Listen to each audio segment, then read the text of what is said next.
سفل ہونا ہے تو باز سے سیکھیں۔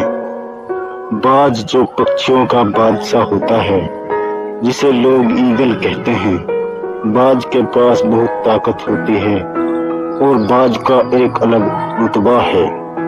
ہر سفل انسان پیچھے یا ہر سفل چیز کے پیچھے ایک کڑا سنگھرش ہوتا ہے اور بہت کٹھن محنت ہوتی ہے اور بہت کڑا سنگھرش ہوتا ہے۔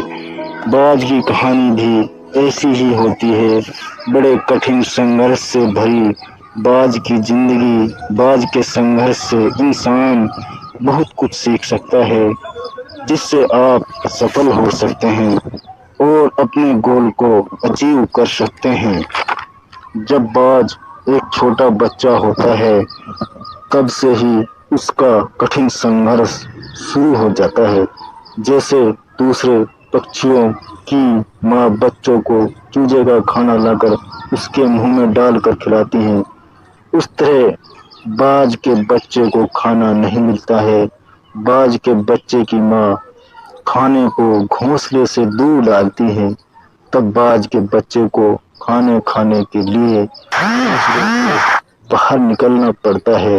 ایک بچے کے لیے یہ کام کٹھن ہوتا ہے، لیکن باز کے بچے کو یہ کام کرنا پڑتا ہے۔ اس کے بعد بھی اس کی ٹریننگ ختم نہیں ہوتی ہے، اسے اور کڑی محنت اور کٹھن سنگھرش کرنا پڑتا ہے۔ اس کے پیدا ہونے کے پہلے ہی دن اسے اڑنے کی پریکٹس کرنی پڑتی ہے، جہاں اس کی جان کو خطرہ بھی ہوتا ہے، پر اسے وہ بھی کرنا پڑتا ہے۔ باز کی ماں اسے گھونسلے سے پھینک دیتی ہے تاکہ وہ اڑے۔ جب وہ اڑ پانے میں سفل نہیں ہوتا ہے تو بیچارہ گرتا ہے، تب اس کی ماں اس کو پکڑ لیتی ہے، پھر واپس گھونسلے میں لاتی ہے اور پھر پھینک دیتی ہے، پھر پکڑ لاتی ہے اور پھر پھینک دیتی ہے۔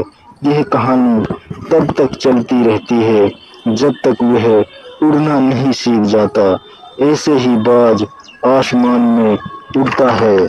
باز کے کٹھن سنگھرش اور کٹھن محنت سے باز اتنی اونچائی تک اڑتا ہے جہاں اسے کوئی چھو نہ سکے، جہاں اس کے پاس تک کوئی پہنچ نہ سکے۔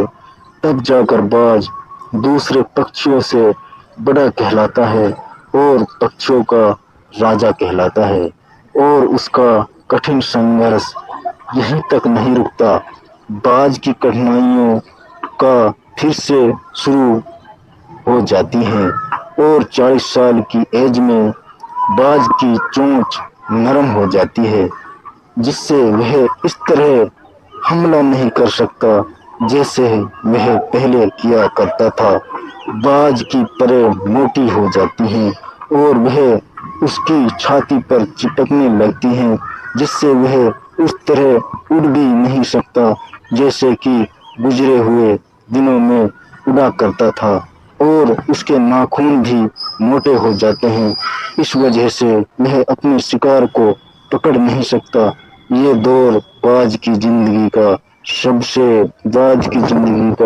سب سے مشکل دور ہے۔ تب وہ ایک پہاڑ پر جاتا ہے، وہاں کسی پتھر پر اپنی چونچ کو زور زور سے دیتا ہے، تب تک دیتا ہے جب تک وہ پہلے جیسی قابل نہ بن جائے۔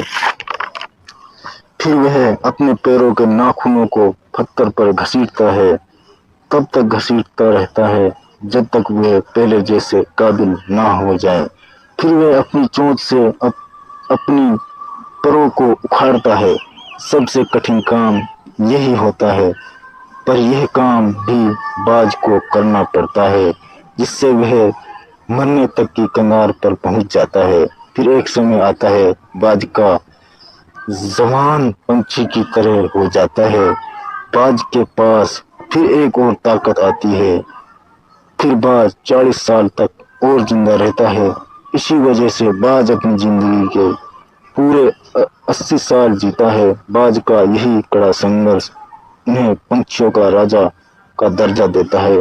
باز کی کہانی یہ بتاتی ہے، دنیا میں اور سماج میں الگ الگ پہچان بنانے کے لیے کٹھن سنگھرش کی ضرورت ہوتی ہے، جس میں درد اور پریشانی تو بہت ہیں، لیکن سبھی مشکلوں کو جھیلنا پڑتا ہے۔ جب انسان بھی اپنے آپ کو سفل بنانا چاہتا ہے، اسے بھی درد سے گزرنا چاہیے، اسے درد سے گزرنا بھی پڑتا ہے، اسے کڑی محنت کرنی پڑتی ہے، بہت سٹرگل کرنا پڑتا ہے۔ کہتے ہیں تب تک لوہے کو گرم نہیں کیا جاتا جب تک وہ اپنا آکار نہیں ڈالتا ہے۔ ہر ایک انسان جو اس دنیا میں سفل ہے اسے سنگھرش کرنا پڑا ہے۔ یدی آپ بھی سفل ہونا چاہتے ہو، آپ کو بھی کٹھن سنگھرش سے گزرنا ہوگا، چاہے وہ کتنا بھی دردناک کیوں نہ ہو، کیونکہ جب آپ کٹھن دردناک سنگھرش کے بعد گزریں گے تب آپ کی دنیا میں پہچان الگ ہوگی، دنیا میں لوگ آپ کو جانیں گے اور آپ سفل ہو جائیں گے۔ دوستو، موٹیویشن دینے کے لیے تو میں ہوتا ہوں، لیکن دوستو کٹھن راستے میں تو تمہیں خود بنایا پڑتا ہے اور خود کو سفل ہونا پڑتا ہے۔ دوستو آج کا ویڈیو یہیں تک تھا۔ میرے دوستو ویڈیو اچھی لگی ہو تو لائک کر دینا، چینل میں نئے ہیں تو سبسکرائب کر دینا۔ آپ کے ہر ایک سبسکرائبر مجھے